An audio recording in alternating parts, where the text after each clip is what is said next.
प्यारे बच्चों, अपने बड़े बुजुर्गों का कहना मानो और सदाचारी बनो। आज की इस वीडियो में हम कक्षा 10वीं के 4th चैप्टर द्विघात समीकरण एक्सरसाइज 4.3 क्वेश्चन नंबर 4 से हम डिस्कस करेंगे।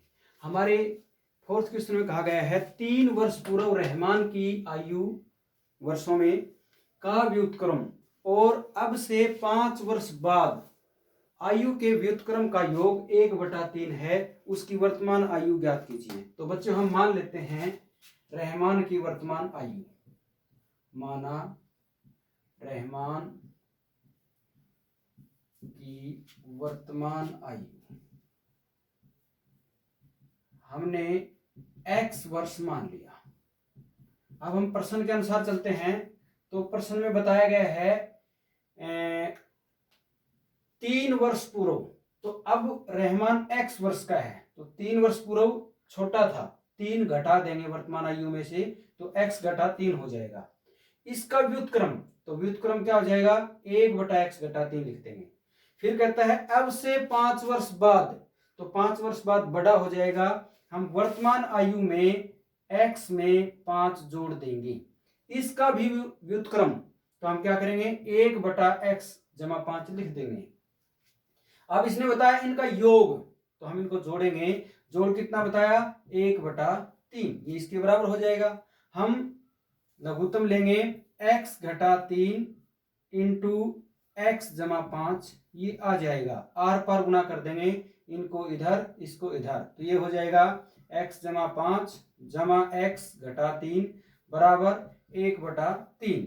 अब x जमा x 2x, 5 में से 3 गया 2 बच गया, अपॉन इनको भी गुना कर लेंगे, x को x से गुना करेंगे, x की 2 जमा 5x घटा 3 से गुना करेंगे, घटा 3x और घटा 3 को जमा 5 से गुना करेंगे, घटा 15 बराबर 1/3। अब हम देखते हैं 2x जमा 2 बटा x की 2, 5x में से 3x गया 2x घटा 15 बराबर 1/3। अब फिर आर पार गुना करेंगे, 3 को यहां गुना करेंगे, तो ये हो जाएगा 3 दूनी 6x जमा 3 दूनी 6 बराबर, इनको इधर लेके जाएंगे, 1 से गुना होगा, ये हो जाएगा x square plus 2x minus 15। अब हम देखते हैं 6x जमा 6, इनको इधर लेकर के आएंगे, ये हो जाएगा घटा x की 2 घटा 2x जमा 15, ये एज इट इज रहेंगे, जमा 6x जमा 6 बराबर 0। ये आ जाएगा x की 2 घटा 2x और जमा 6x, तो हम देखते हैं जमा 6 घटा 2, तो 6 में से 2 गए तो 4 आ जाएंगे, जमा के 4x, 15 और 6 21 जमा 21 बराबर 0। अब हम क्या करेंगे, हम x स्क्वायर को पॉजिटिव ले लेते हैं, तो क्या करेंगे हम निशान बदल देंगे, हो जाएगा x की 2 माइनस 4x माइनस 21 बराबर 0। मध्य पद को विभक्त कर लेते हैं।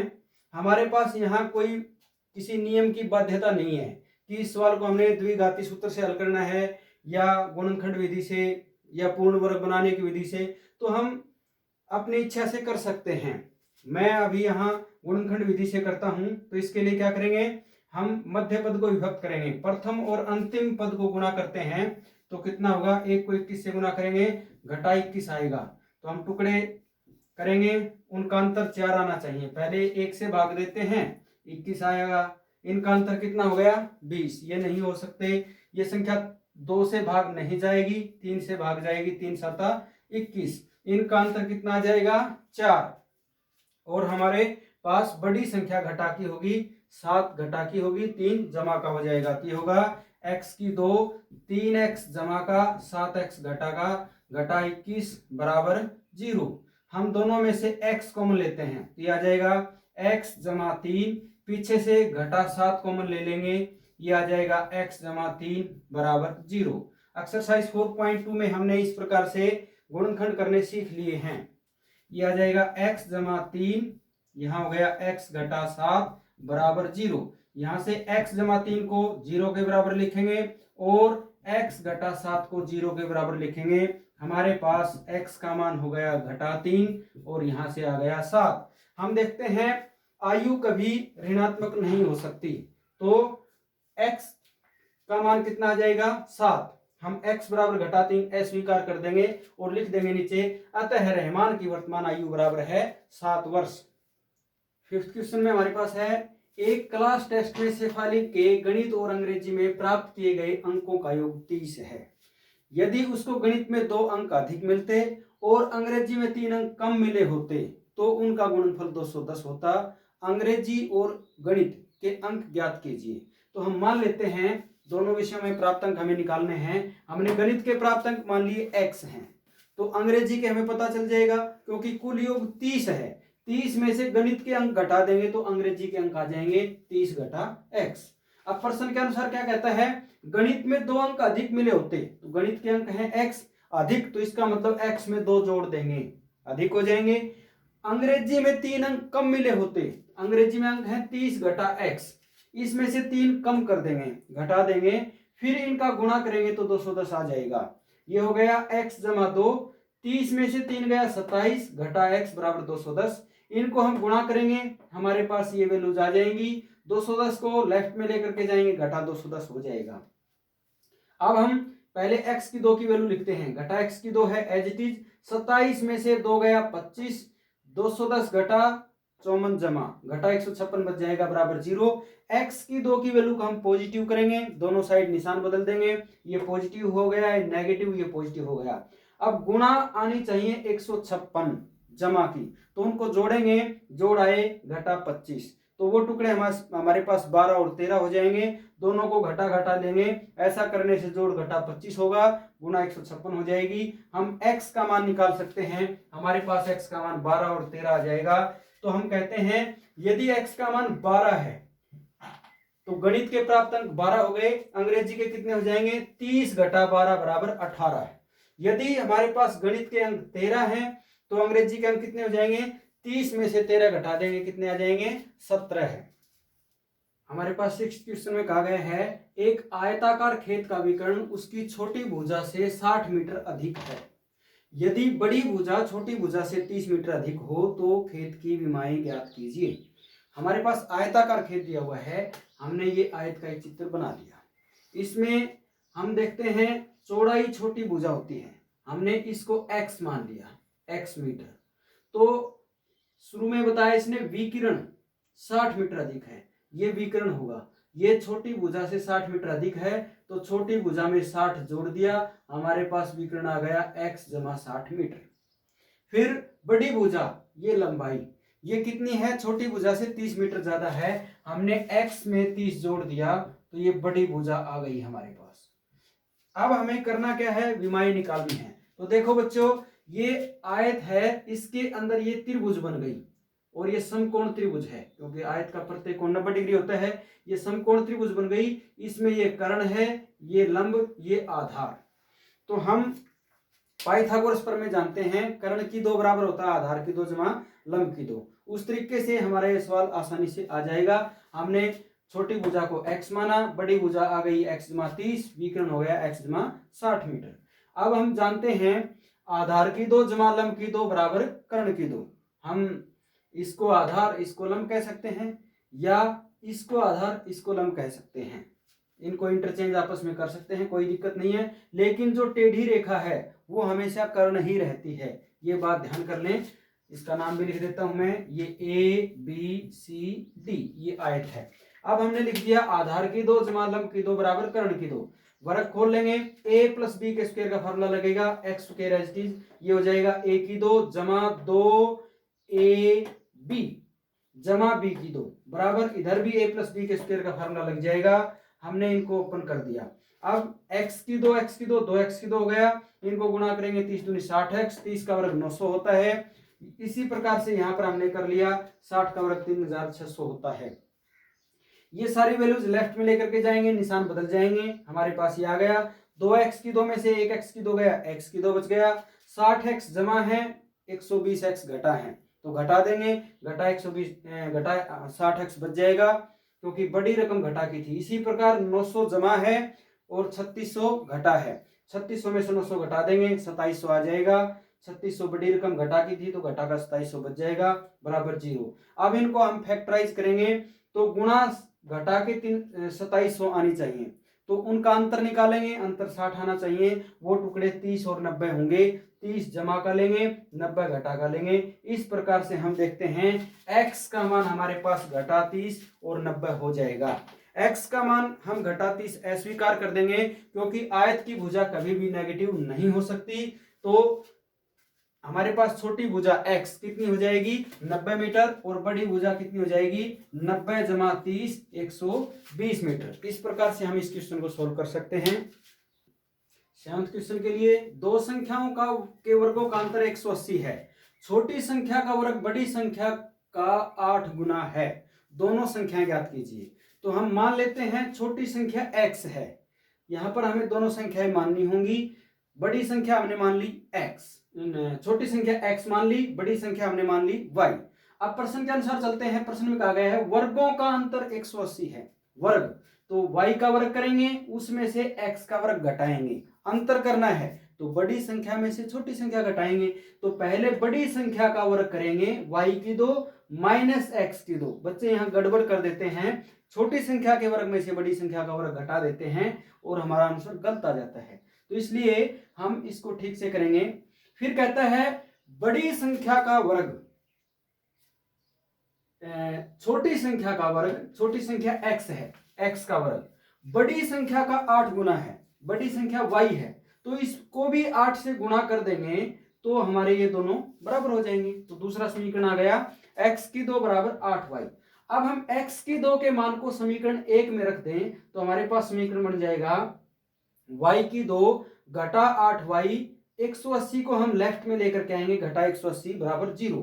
अब गुणा करते हैं तो गुणा हमने मिली घटा 180, तो हम अंतर निकालेंगे। अंतर कितना है 8, तो वो टुकड़े होंगे 10 और 18। 18 दाऊं 180, 18 में से 10 घटाएंगे 8 आएगा। अब बड़ी रकम घटा की होगी क्योंकि जो अंतर निकाला वो घटा 8 है, तो 10 जमा ले लेंगे, 18 घटा का ले लेंगे। इस प्रकार से हम y का मान निकालेंगे तो घटा 10 और 18 होगा। अब हम घटा 10 को अस्वीकार कर देंगे। क्यों? क्योंकि हम समीकरण नंबर 2 में देखते हैं यहां पर किसी संख्या का वर्ग है और यहाँ घटा 10 लेंगे तो ये घटा 80 हो जाएगा। तो किसी भी संख्या का वर्ग नेगेटिव ऋणात्मक कभी नहीं हो सकता, इसलिए हम y बराबर घटा 10 अस्वीकार कर देंगे। y का मान 18 समीकरण नंबर 2 में रख देंगे तो हमारे पास x का मान आ जाएगा जमा घटा 12। तो हम कह सकते हैं हमारी संख्याएं हो जाएंगी, छोटी संख्या यदि जमा 12 है तो बड़ी संख्या 18, छोटी संख्या घटा 12 है तो बड़ी संख्या 18, बड़ी संख्या हमारी 18 ही रहेगी। इस प्रकार से हमारे इस क्वेश्चन के लिए आंसर हो जाएगा। प्यारे बच्चों, आपको ये वीडियो अच्छी लग रही होगी। अभी तक आपने इस चैनल को सब्सक्राइब नहीं किया है तो सब्सक्राइब जरूर करें, वीडियो को लाइक और शेयर करें। यदि आपके पास कोई सुझाव है तो आप कमेंट बॉक्स में जाकर के अपना कमेंट अवश्य कर सकते हैं। इस वीडियो को ज़्यादा से ज़्यादा बच्चों तक शेयर करें ताकि लॉकडाउन के इस समय में बच्चों को इसका फायदा पहुंच सके। हमारे 8th क्वेश्चन में एक रेलगाड़ी एक समान चाल से 360 किलोमीटर की दूरी तय करती है। यदि यह चाल 5 किलोमीटर प्रति घंटा अधिक होती तो इसी यात्रा में 1 घंटा कम समय लेती। रेलगाड़ी की चाल ज्ञात कीजिए। तो बच्चों हम मान लेते हैं रेलगाड़ी की चाल x किलोमीटर प्रति घंटा, कुल दूरी 360 किलोमीटर दी हुई है। अब हमारे पास यहाँ पर समय का रिलेशन है तो हम समय का सूत्र लिखेंगे दूरी बटा चाल, ये होता है। अब प्रश्न के अनुसार चलते हैं। प्रश्न में बताया गया है कि यदि 5 किलोमीटर प्रति घंटा अधिक चलती तो 1 घंटा कम लेती। तो हम क्या करेंगे, पहले जो चाल है उससे समय कितना लेगी 360 बटा x, दूरी बटा चाल, तो ये समय ज्यादा होगा। अब चाल बढ़ गई तो कितनी हो गई, पहले चाल x थी उसमें 5 जुड़ जाएगा तो हमारे पास समय आ जाएगा 360 बटा x जमा 5। ये समय कम होगा क्योंकि अधिक चाल से कम समय लगता है। ये समय इसमें से इसको घटाएंगे तो कितना आ गया 1। अब लघुत्तम लेंगे x इंटू x जमा 5 हो जाएगा। हम x जमा 5 को यहां से गुणा कर देंगे, x को यहां गुणा कर देंगे, हमारे पास ये आ जाएगा 360x जमा 1800। x को 360 से गुणा करेंगे घटा 360x। अब 360x से 360x कट जाएगा, हमारे पास ऊपर बच जाएगा 1800, नीचे इनको गुना कर लेंगे, फिर इधर लेकर के आएंगे, हमारे पास x की 2 जमा 5x हो गया। अब हम पूरे समीकरण को एक साइड में लिख लेते हैं, राइट में मैंने लिख दिया, 1800 को उधर लेकर जाएंगे, घटा 1800 हो जाएगा, हम 0 को राइट में लिख देंगे, बाकी समीकरण हमारा ये आ गया। हम गुना करते हैं, गुना 18 घटा 1800 मिलनी चाहिए, तो दोनों टुकड़ों के निशान अलग अलग होंगे, वो टुकड़े होंगे 40 और 45। ये हमारी एक्सरसाइज के अंदर जो फैक्टर आते हैं इनको हमें याद भी कर लेना चाहिए, क्योंकि बार बार हम एक्सरसाइज को करेंगे, क्वेश्चन हमारे पेपर के अंदर आएगा तो हमें दिक्कत नहीं होगा, याद होंगे तो हम आसानी से कर पाएंगे। तो हमने देखा, अंतर निकाला, तो बड़ी संख्या जमा की होगी, छोटी संख्या घटा की, तो इस प्रकार से हमारे पास x के 2 मान आ गए, 40 और घटा 45। गाड़ी की चाल ऋणात्मक नहीं हो सकती, इसलिए x बराबर -45 को अस्वीकार कर देंगे, हमारे पास x का मान आ जाएगा 40, हम लिख देंगे रेलगाड़ी की चाल बराबर 40 किलोमीटर प्रति घंटा। हमारे 9th क्वेश्चन में कहा गया है, 2 पानी के नल एक साथ हौज को 9 सही 3/8 घंटों में भर सकते हैं। बड़े व्यास वाला नल हौज को भरने में छोटे व्यास वाले नल से 10 घंटे कम समय लेता है। बताइए, अलग अलग नल चलाते हैं तो हौज को कितने समय में भर सकते हैं। तो हम मान लेते हैं कम व्यास वाले नल द्वारा लिया गया समय x घंटे, तो बड़े व्यास वाले नल का समय आ सकता है, वो उससे 10 घंटे कम समय लेता है, तो x घटा 10 घंटे हो जाएगा। अब देखो बच्चों, हम 1 घंटे का काम निकालेंगे, तो 1 घंटे का काम कितना होगा, छोटे व्यास वाले नल का काम हो जाएगा 1/x, और बड़े व्यास वाले का हो जाएगा 1/x घटा 8, 10। ठीक है, अब इसने बताया कि दोनों को एक साथ चलाते हैं तो 9 सही 3/8 घंटों में वो भर देते हैं, तो इसका मतलब दोनों को एक साथ चलाना, तो दोनों को जोड़ देंगे। तो यदि हम 1/x और 1/x जमा 10 घटा 10 को जोड़ते हैं तो दोनों का 1 घंटे का काम हो गया। ठीक है, अब दोनों ने 9 सही 3/8 घंटों में काम पूरा कर दिया, तो 9 सही 3/8 से गुना कर देंगे तो ये काम कंप्लीट हो गया, ये हमारे पास कितना हो गया, 1 काम कंप्लीट हो गया, तो ये 1 के बराबर हो जाएगा। अब हम क्या करेंगे, ये भिन्न है, लघुत्तम ले लेंगे, x इंटू एक्स घटा 10 हो जाएगा, तो हमारे पास इसको यहाँ गुना करेंगे, इसको यहाँ से गुना करेंगे, ये मिक्स्ड फ्रैक्शन थी, मिश्रित भिन्न, इसको हमने 8 9 72 और 3 75/8 ऐसे लिख दिया। अब हम इसको सोल्व आउट करते जाते हैं, तो हमारे पास ये समीकरण बन गया। x की 2 को हम जमा का लिखते हैं, तो हम दोनों तरफ निशान बदल देंगे, हमारे पास आ जाएगा 8x की 2 घटा 230 x जमा 750 बराबर 0। अब इस प्रकार से हम इनको फैक्टराइज करेंगे तो हमारे पास x के मान 15/4 और 25 आ जाएंगे।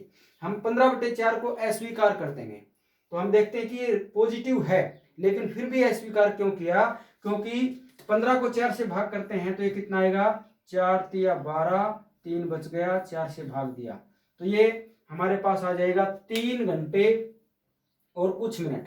तो हम देखते हैं कि जब बड़े व्यास वाला जो नल है वो इससे 10 घंटे कम समय लेता है, तो 3 से 10 घंटे कम समय लेगा तो वो क्या हो जाएगा, ऋणात्मक समय हो जाएगा, तो उसके लिए ये उचित नहीं होगा, इसलिए हम x का मान लेंगे 25। तो छोटे व्यास वाले नल द्वारा लिया गया समय कितना हो गया, 25 घंटे, और बड़े व्यास के लिए 25 में से 10 घटा देंगे, 15 घंटे, ये हमारा आंसर हो जाएगा। 11th क्वेश्चन में हमारे पास दिया हुआ है, मैसूर और बेंगलोर के बीच की दूरी 132 किलोमीटर, यात्रा तय करने में एक्सप्रेस गाड़ी सवारी गाड़ी से 1 घंटा कम समय लेती है। यदि एक्सप्रेस गाड़ी की औसत चाल सवारी गाड़ी की औसत चाल से 11 किलोमीटर प्रति घंटा अधिक है तो दोनों गाड़ियों की औसत चाल ज्ञात कीजिए। ये हमारे पास क्वेश्चन दिया हुआ है, तो हम सवारी गाड़ी की औसत चाल मान लेते हैं x किलोमीटर प्रति घंटा, इसलिए एक्सप्रेस गाड़ी की चाल क्या हो जाएगी, x से 11 किलोमीटर प्रति घंटा ज्यादा हो जाएगी, x जमा 11, क्योंकि यहाँ पर बताया गया है। अब हमारे पास दूरी 132 किलोमीटर है, समय के रिलेशन के लिए हम समय का फार्मूला लिख लेते हैं, दूरी बटा चाल। अब प्रश्न के अनुसार चलते हैं, तो प्रश्न में सवारी गाड़ी और एक्सप्रेस गाड़ी के टाइम को कंपेयर किया गया है, तो हम देखते हैं सवारी गाड़ी ज्यादा समय लेगी, एक्सप्रेस कम समय लेगी, तो सवारी गाड़ी का हम समय निकालते हैं दूरी बटा चाल 132/x, एक्सप्रेस गाड़ी का समय 132/x जमा 11, ये कम समय लेती है 1 घंटा, तो इसमें से इसका समय घटाएंगे, 1 आ गया। अब हम उसी प्रकार से लघुत्तम ले लेंगे, मैंने इनको गुना कर दिया, x की 2 जमा 11x, ये इधर गुना हो जाएंगे, x को 132 से गुना कर देंगे। 132x जमा है, 132x घटा है, ये दोनों कट गए। इनको आर पार गुना करके हम द्विघात समीकरण बना लेते हैं। अब यहां से हम देखते हैं कि गुना घटा 1452 होनी चाहिए, तो उनका अंतर निकालेंगे, जमा 11 आना चाहिए, तो वो टुकड़े 33 और 44 होंगे। छोटी संख्या को नेगेटिव लेंगे, बड़ी को पॉजिटिव लेंगे, तब हमारा 11 जमा होगा। इस प्रकार से हम x के मान निकालते हैं, 33 और घटा 44 आ जाएगा। गाड़ी की चाल ऋणात्मक नहीं हो सकती, इसलिए हम घटा 44 को अस्वीकार कर देंगे, तो सवारी गाड़ी की औसत चाल हमारी आ जाएगी 33 किलोमीटर प्रति घंटा, और एक्सप्रेस गाड़ी की चाल के लिए 33 में 11 जोड़ देंगे, हमारे पास 44 किलोमीटर प्रति घंटा हो जाएगा। तो हमारा लास्ट क्वेश्चन है, क्वेश्चन नंबर 11, दो वर्गों के क्षेत्रफलों का योग 468 वर्ग मीटर है। यदि उनके परिमापों का अंतर 24 मीटर हो तो दोनों वर्गों की भुजाएं ज्ञात कीजिए। तो हम मान लेते हैं बच्चों, बड़े वर्ग की भुजा x मीटर है, तो बड़े वर्ग का क्षेत्रफल क्या होगा, वर्ग के क्षेत्रफल का फार्मूला होता है भुजा का स्क्वायर, तो ये x स्क्वायर हो जाएगा मीटर स्क्वायर। परिमाप के लिए फार्मूला होता है 4 गुना भुजा, तो ये हो जाएगा 4x मीटर। अब छोटे वर्ग की भुजा हमने मान ली y मीटर है, तो क्षेत्रफल हो जाएगा y स्क्वायर मीटर स्क्वायर, और परिमाप कितना हो जाएगा 4y मीटर। अब प्रश्न के अनुसार चलते हैं। प्रश्न में बताया क्षेत्रफलों का योग, दोनों वर्गों के क्षेत्रफलों का योग 468 मीटर स्क्वायर है। तो पहले वर्ग का क्षेत्रफल था x स्क्वायर, दूसरे का था y स्क्वायर, दोनों को जोड़ दिया 468, ये हमारा पहला समीकरण बन गया। अब परिमापों का अंतर, तो बड़े वर्ग के परिमाप में से छोटे वर्ग के परिमाप को घटाएंगे, 4x माइनस 4y कितना आएगा 24। हम x का मान निकाल सकते हैं, 4y को उधर लेकर के जाएंगे तो जमा 4y हो जाएगा। पूरा समीकरण 4 से भाग होता है, दोनों तरफ 4 से भाग कर दिया, ये आ गया x, 4 से भाग करेंगे 4 6 का 24, ये y। अब x का मान समीकरण नंबर 1 में रख देंगे, तो हमारे पास द्विघात समीकरण बन जाएगा। a प्लस बी के स्क्वायर का फार्मूला लगेगा, a square plus 2ab plus B square, y square हमारे पास यहाँ था, y स्क्वायर 468 को मैं लेफ्ट में ले गया तो माइनस 468 हो गया बराबर 0। इस प्रकार हमारा द्विघात समीकरण बन गया। हमें गुणा की पूरा समीकरण 2 से भाग भी हो जाएगा। हम देखते हैं प्रथम और अंतिम पद की गुणा घटा 216 होनी चाहिए, तो अंतर निकालेंगे, वो आना चाहिए 6। वो टुकड़े होंगे हमारे 18 और 12, 12 घटा का होगा 18 जमा का, क्योंकि जमा 6 आना चाहिए। अब इस प्रकार से हमने इनको फैक्टराइज किया, गुणनखंड आ गई, हमने 0 के इक्वल पुट किया तो y की वैल्यू 12 और घटा 18 आ गई। किसी भी वर्ग की भुजा माइनस नहीं हो सकती, भुजा कभी ऋणात्मक नहीं हो सकती, इसलिए घटा 18 को अस्वीकार कर देंगे। हम y का मान समीकरण नंबर 1 में रख देंगे, तो x का मान हमारे पास आ जाएगा 6 जमा 12 बराबर 18। इस प्रकार हम कह सकते हैं बड़े वर्ग की भुजा बराबर है 18 मीटर, छोटे वर्ग की भुजा बराबर है 12 मीटर। That's all.